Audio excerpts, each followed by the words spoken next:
যারা আছেন সবাইকে ধন্যবাদ জানিয়ে আজকের আলোচনা শুরু করতেছি। আমাদের দেশে একটি সিনেমার শুটিং শুরু হয়েছে 2005 আগস্টের পরে 8ই আগস্টে পুরো ফিল্ম তৈরি করা শুরু হয়েছে, শুটিং চলতেছে এবং ক্যামেরাম্যানরা নায়ককে ফোন করে ফ্রান্স থেকে আনছে।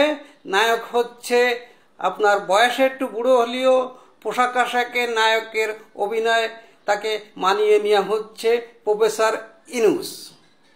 আর ভিলেনের ভূমিকায় আছে আমাদের বিচারপতিরা, বিভিন্ন উকিলরা। আর আপনার এদিকে বিভিন্ন রকম কৌতুক অভিনয় করে যাচ্ছে এই সমন্বয়ক ছাত্র শিবির জনতারা, কারণ তারা মব জাস্টিস করতেছে, কোনো বিচার হচ্ছে না, সেটা হাস্যকর হিসেবে উড়িয়ে দেওয়া হচ্ছে এবং যারা ঘটনাটি ঘটাচ্ছে না তাদেরকে মামলার আসামি করা হচ্ছে, আর যারা ঘটনা ঘটাচ্ছে তাদেরকে ধরাছোঁয়ার বাইরে রাখা হচ্ছে। এবং এই সিনেমার নাম দেওয়া হয়েছে অন্ধ আইন, কারণ এখন আর নির্বাচন লাগবে না। কোর্টে মামলা করে দিলি আপনার এমপি হতে পারবে, কোর্টে মামলা করে দিলি চেয়ারম্যান হতে পারবে, কোর্টে মামলা করে দিলি পৌরসভার চেয়ারম্যান হতে পারবে, ইউনিয়ন পরিষদের চেয়ারম্যান হতে পারবে, উপজেলার চেয়ারম্যান হতে পারবে। কোর্টে মামলা করে দিলি যদি ঠিক মতো উকিল রাখা যায়, তাহলে এ মামলায় সে আপনার ম্যান্ডেট ফিরে পাবে এবং তারা নির্বাচন করা লাগবে না। রায়টি আপনার বিচারপতি রায় দিয়ে দেবে যে উনি এই মুহূর্তে এখন কালকের থেকে এমপি ঘোষণা করা হলো কোর্টের থেকে, এবং সেই রায় আমাদেরকে পুরো দেশবাসীকে মেনে নিতে হবে সজ্ঞানে।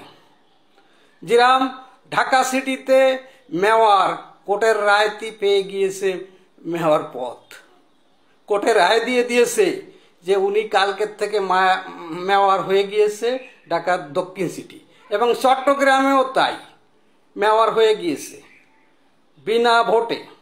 একটু মামলা করে বসেছিল, এখন তার ফলাফল পাচ্ছে, কারণ সেরকমের বিচারপতি নিয়োগ হয়েছে, ফলাফলও আমাদের পক্ষে আসতেছে ইনশাল্লাহ। আমাদের আর ভোটে এমপি মন্ত্রী হওয়া লাগবে না এবং কোনো জনপ্রতিনিধি হওয়া লাগবে না, সম্পূর্ণ কোর্টের রায়টি আমরা প্রতিনিধিত্ব করতে পারব ইনশাল্লাহ। এবং এই ছবি শেষ হবে হয়তো ফিরে ইউনূস সরকার মৃত্যুবরণ না করলে আর এই ছবির শুটিং শেষ হবে না। ইউনূস সরকার যদি মৃত্যুবরণ করে বা ক্ষমতাচ্যুত হয় তাহলে হয়তো ছবিটা মুক্তি পাবে, আর নাহলে এই ছবির শুটিং খালি চলতে থাকবে। আন্ধা কানুন, বাংলায় হবে অন্ধ আইন। বাংলাদেশ, খুদা হাফেজ।